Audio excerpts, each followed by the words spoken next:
Well, I guess we won't be adding Dylan Mulvaney to the list of nominations for the upcoming Huge Embarrassing Failure Awards. Bobby D has taken over the culture. It seems like every month a new honor is being given to our one true queen. 2023 has been quite the year for Queen Mulvaney. Our queen was honored at the Streamy Awards, the prestigious awards show that no one cares about. Over the summer, Dylan took a nice little break to enjoy a sabbatical in South America. Now, just to be clear, this was not a vacation. This trip was not scheduled for some much needed rest and relaxation. The sabbatical in South America, this trip was taken out of necessity. According to Dylan Mulvaney, I no longer feel safe walking the streets of America. Ironically enough, Dylan Mulvaney returned home about a week later. What was the first stop on the itinerary? The very first stop? Oh, one of the safest cities not only in America, but one of the safest cities in the world, Los Angeles. The honors and awards, they have been non-stop for Dylan Mulvaney in 2023. And now, Forbes, they have decided to join the celebration of surgical womanhood by including Dylan Mulvaney on their 30 under 30 list. Well, Casey, what in the hell is that? I thought 30 for 30 was a documentary series on ESPN. Well, according to the Forbes website, Forbes honors people under the age of 30 for extraordinary accomplishments in their field. I wasn't too familiar with the process, so I decided to check it out. There are dozens of categories, so I selected the category that I was most familiar with, the media. Each category has a set of judges. Now, imagine my surprise. Just imagine my surprise when one of the judges in the media category is none other than Caitlin Collins. Katie Roo! Katie Roo! Obviously, my first question was, what has Caitlin Collins accomplished in the media that qualifies her to be a judge? Well, KC, she is the youngest primetime host in cable news. Katie Roo is a first! Yeah, well, that's great, but that doesn't answer my question. I asked, what has Katie Roo accomplished? She hosts a primetime show that no one watches on a network that no one watches. Matter of fact, I have the exact same question with Dylan Mulvaney. If one of the qualifications for this list is to have accomplished something extraordinary in your field, someone please explain to me, what the fuck has Dylan Mulvaney accomplished? The only accomplishment that I see is trading boxers for bras, exchanging the Franken beans for the shaved peach, being born a biological man and making the transition from choosing to identify as a woman to medically becoming a woman. Is that what Forbes is considering to be an extraordinary accomplishment? Well, if that's the case, if all I have to do is be an identifier, I'm going to choose to identify as a 21-year-old college student named Mark Zuckerberg, and I'm going to tell Forbes that I invented Facebook. Would I be qualified to make the list?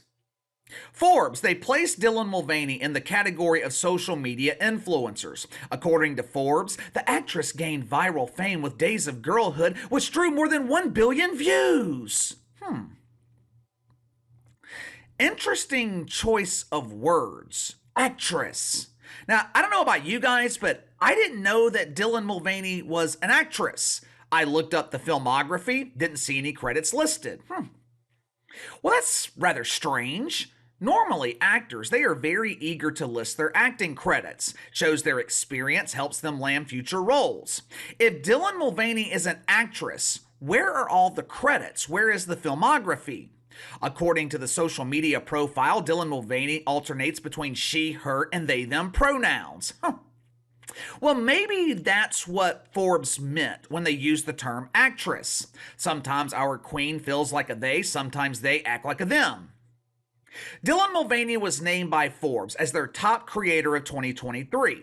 Throughout the year, Dylan Mulvaney has earned over $2 million. Think about this for 1 second. Just think about it. Let's really put this into perspective here.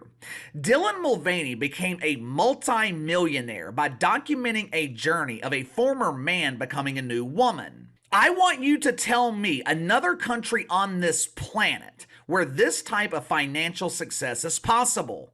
I see all these kids in the streets waving the rainbow flag, trying to combine LGBT causes with Palestinian liberation. See all these young people constantly trashing America on social media, claiming that America is transphobic, America's homophobic, the country's plagued with mythical racism and mythical misogyny. Yet somehow, in this country plagued by all of these fake diseases, a kid like Dylan Mulvaney can document the removal of the Franken beans and become a multimillionaire?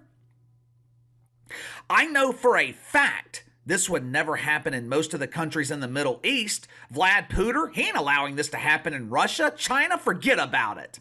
The only place Dylan Mulvaney could find this kind of success is the supposedly unsafe streets here in America. But as if this honor wasn't enough, Forbes, they decided to sit down with Dylan Mulvaney for an interview. Now, I don't read Forbes, but I know it's a magazine that's tailored to business.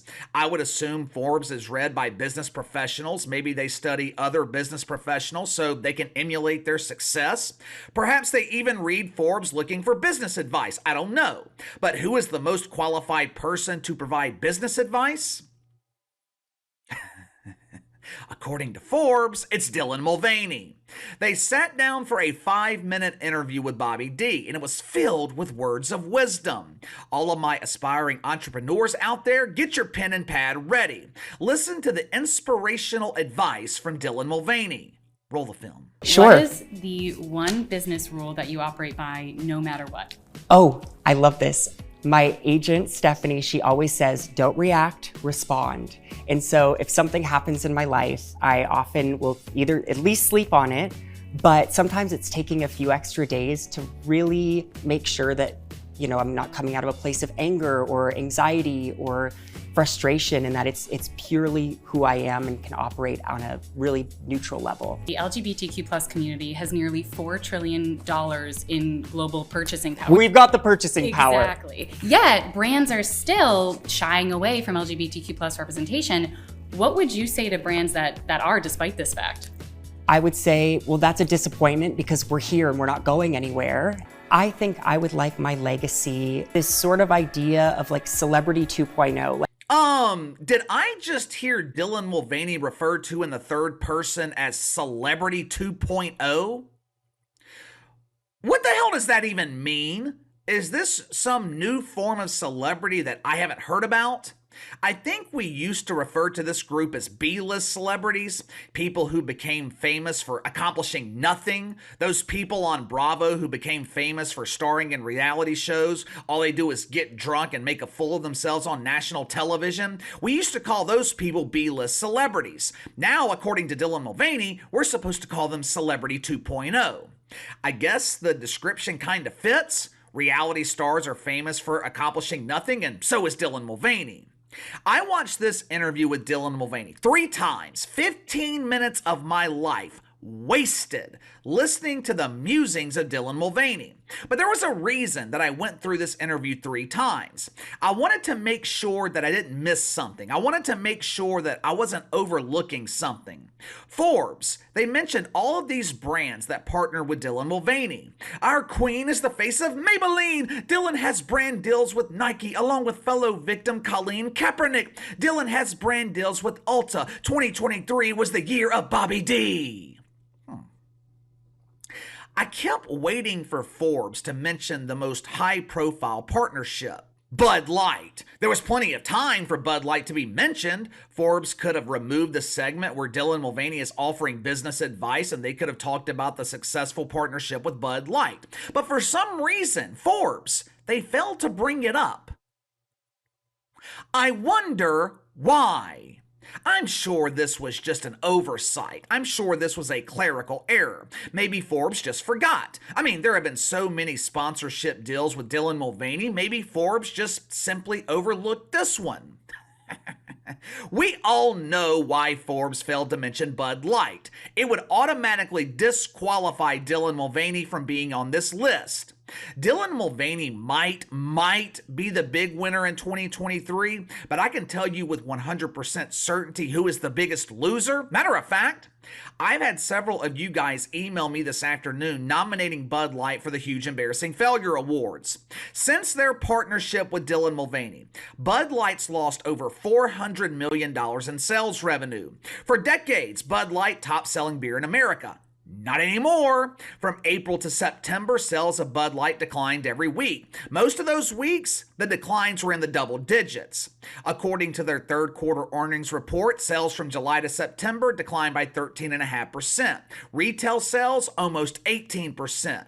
The other night, I asked my friend who works at my happy hour bar if they were still struggling to sell Bud Light. She told me they had to remove Bud Light from their list of draft beers because no one was buying it. Went from being their best-selling beer to being the least ordered. Yet somehow, the one person who destroyed a multi-billion-dollar corporation, that person is being honored by Forbes as one of the best business people in America. Someone make it make sense. Look, I don't begrudge the success of Dylan Mulvaney.